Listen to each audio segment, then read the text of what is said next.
Hello and welcome to the Champion of Champions 2020. We come to you from Stadium MK, basically the brand new home of snooker, for 16 of the top best players on planet Earth, all competing to be crowned the Champion of Champions. I'm delighted to be joining Ken Doherty, 1997 world champion.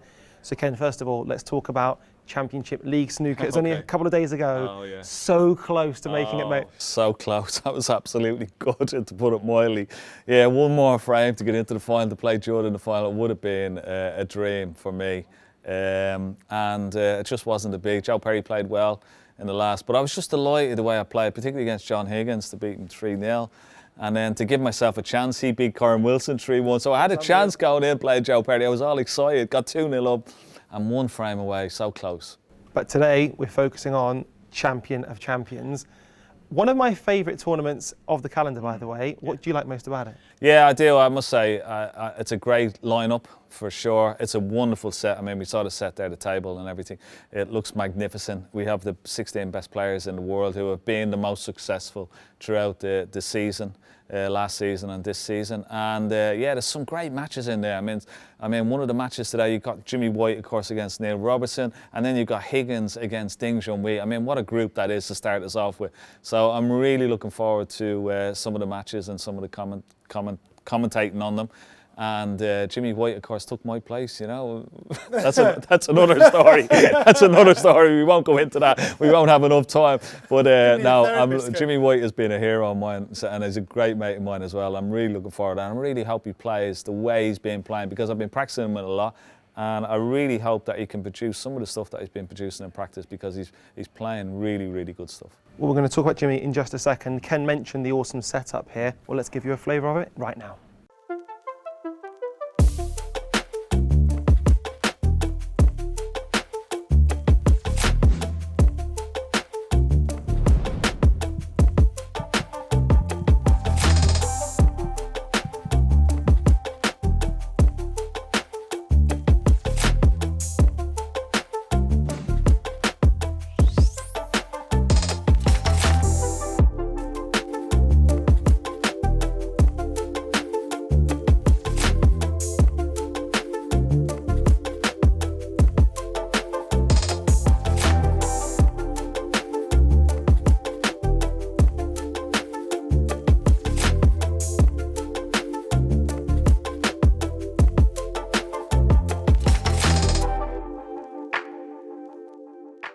Safe to say, an awesome setup. The guys behind the scenes have done an incredible job. But Ken, let's talk about the final from last year. The last match we saw of Champion of Champions, Judd, Robertson, went all the way to the wire. Yeah, fantastic. 10-9 in the end. What a final it was.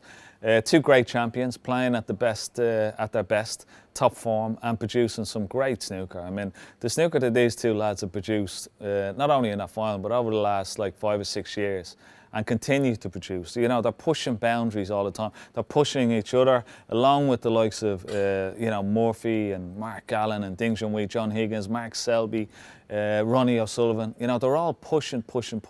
And, they're breaking new territory in the world of snooker with record number of century breaks. You know, like the potting, the statistics are going through the roof. And it's great to see, you know. Coming into that final, Judd was the heavy favourite. He did his record-breaking season, 6 ranking titles. But Robertson, from the off, I think he goes 3-1 up, and then Judd hits 3 centuries back-to-back to go 4-3. They're never more than a frame behind each other. The tension. Yeah.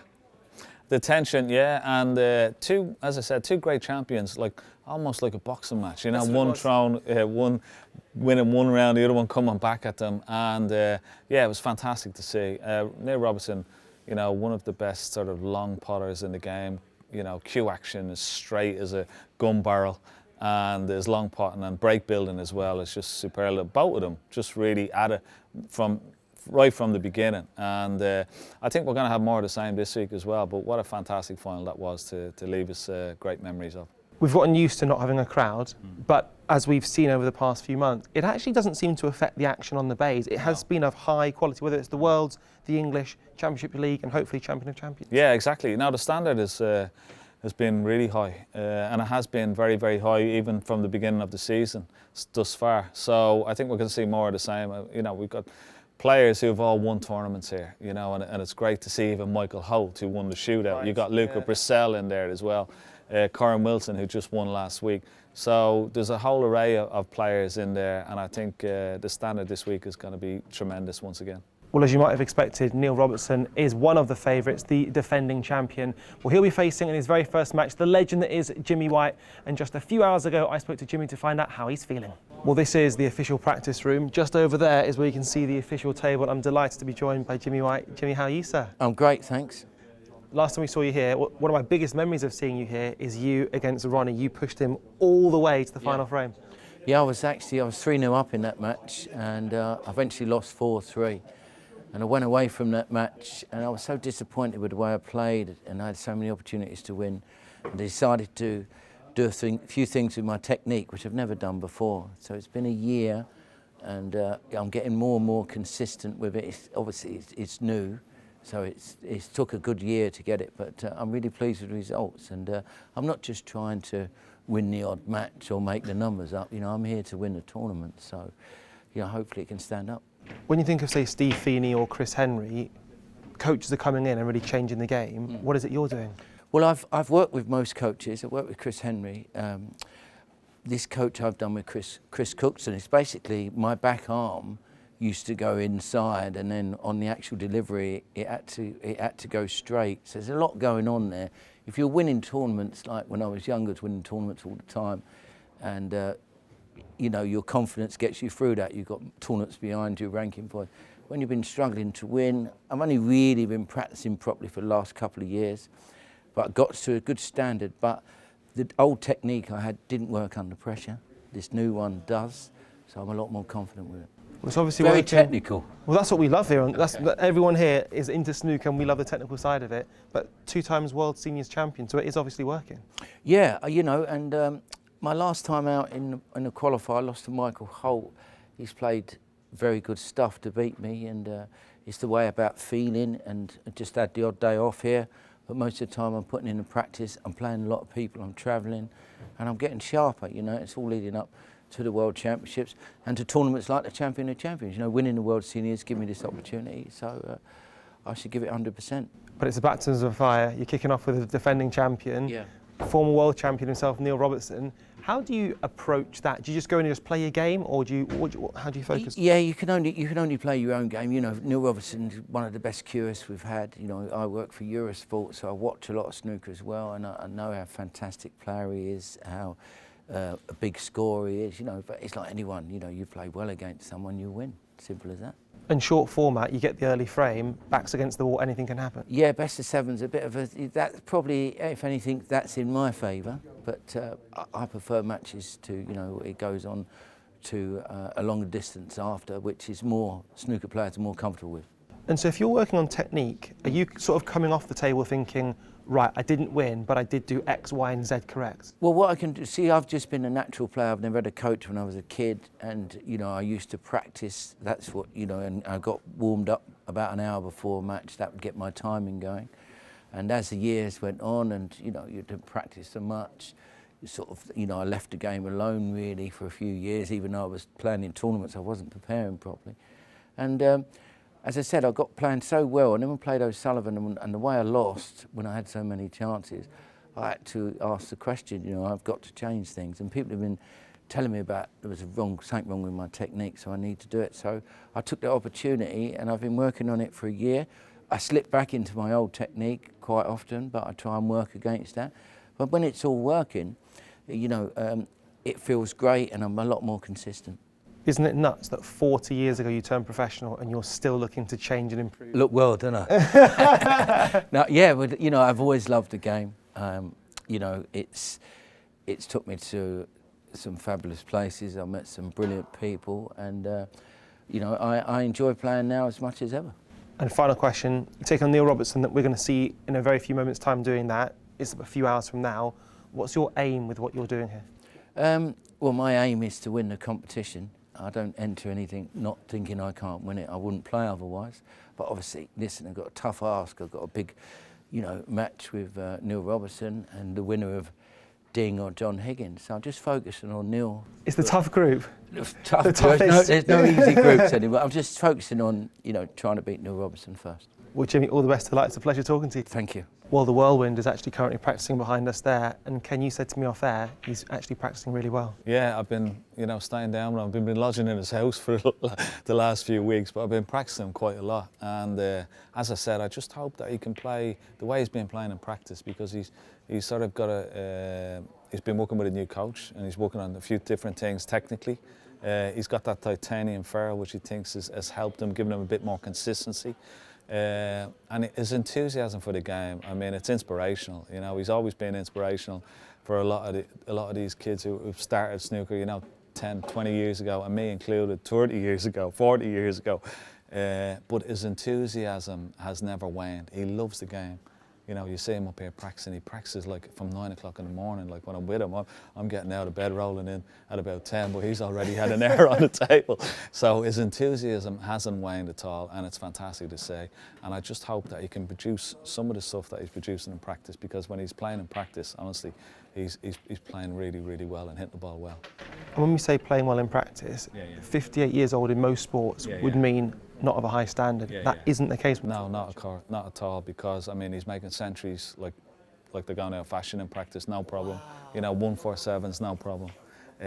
So, it's always difficult to take your practice game to the match table, because you need a lot of confidence. You need matches under your belt, and I know that from years, because I've been struggling for quite a long time. So it's sort of like a vicious circle. So he needs a few matches. So hopefully, with winning that World Seniors, of course, knocking me out and playing here, that it'll give him a little bit of inspiration, give him a bit of confidence. I mean, he was 3-0 up against Ronnie O'Sullivan here last year and lost 4-3. So if he can get off to a good start against Neil, I think that's very important for him. But I just hope for fans, snooker fans and snooker lovers of Jimmy White, and we all are, that he can produce some of the goods that he has been producing in practice. It's only a matter of time before it does come, I think, but he needs that little bit of confidence, and hopefully he'll get it today. We could potentially see centuries from Jimmy White, but in terms of Neil Robertson and John Higgins, who are both playing today, by the way, they'll be eyeing up a different number, and that is 180. Don't know what I'm talking about? Take a look at this.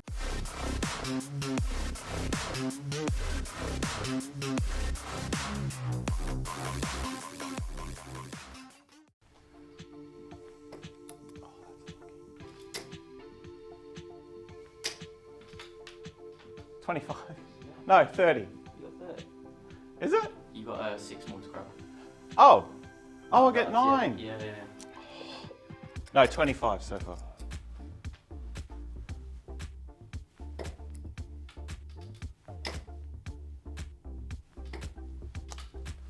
Oh, snuck in for a double 20.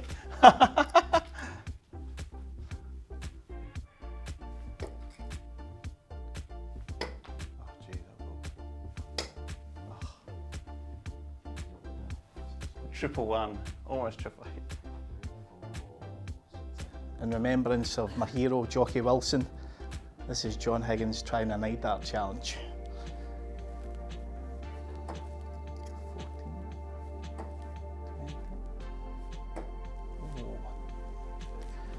39. Grouping. There's no grouping here. I throw it like me, Jockey. Treble 18, oh, 54, 59, 71. What am I looking at here, Nick? You're currently on for 110. Right. Oof, 3. Oh no, did I go left of the board? What am I on? 110, 118. What have I got to beat, Nick? 134 to beat. I need a 20. Oh! He's got it! No, I've hit a 5. Oh. Bottled it as normal. Cheers, Jockey.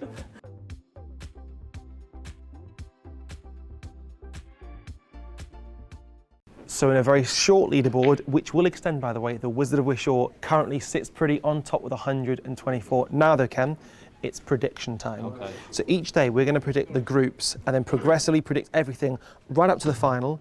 The person who gets it right at the end will have some kind of, hopefully, prize. Someone who gets it wrong will have some kind of forfeit. We'll work that bit out. Okay. But today, who are we going with in terms of, we've got Jimmy and Neil, we've got Ding and Higgins. Okay. And then the winners of those two go head to head. Okay. Well, my heart is going to ruin my head here, so I'm going to have to go for Jimmy White, because otherwise I'll have no lodgings for the rest of the season. So I've got to go for Jimmy White. And in the Higgins-Ding match, just because of the way John, the 147 last week, Ding hasn't had any match now since the last tournament, so I'm going to go with Higgins there. And maybe in the final, Head of heart, mate. I'm going to say Jimmy White. Why not? Why not? Good, he's gone for it. Okay, to keep it interesting, I'll go the opposite then. So I'm going to go the Thunder from Down Under. Yeah. I'm gonna go Enter the Dragon in the head-to-head. Yeah, I honestly think Ding's lethal at any time. John, let's go the opposite. Let's go. He's fatigued after the 147. And the head-to-head of Ding Robertson. I'm gonna go Rogan, mate. I'm gonna go Ding. Really? Let's keep this interesting. We could go obvious. Well, I mean, Ding is like, his cue ball control and his break building is like second to none. He's a wonderful break builder. I love watching him play, I must say. And if he's on top form, he is fantastic. But if he's not on top form, then he's very vulnerable. So that's why I would go against him. However, I still think I love watching him play. He's one of the best players I think that's ever played the game. But it's a tough group. So the good news is there's not a single bit of crossover in any of our matches. No, not at all. Fingers crossed, we managed to do the business, but you can find out all the matches this week. We are live on ITV4 as well as on DAZN as well, so make sure you watch it. Like I say, the top 16 players on planet Earth all going head to head to be crowned the champion of champions. Thank you very much for watching and see you tomorrow.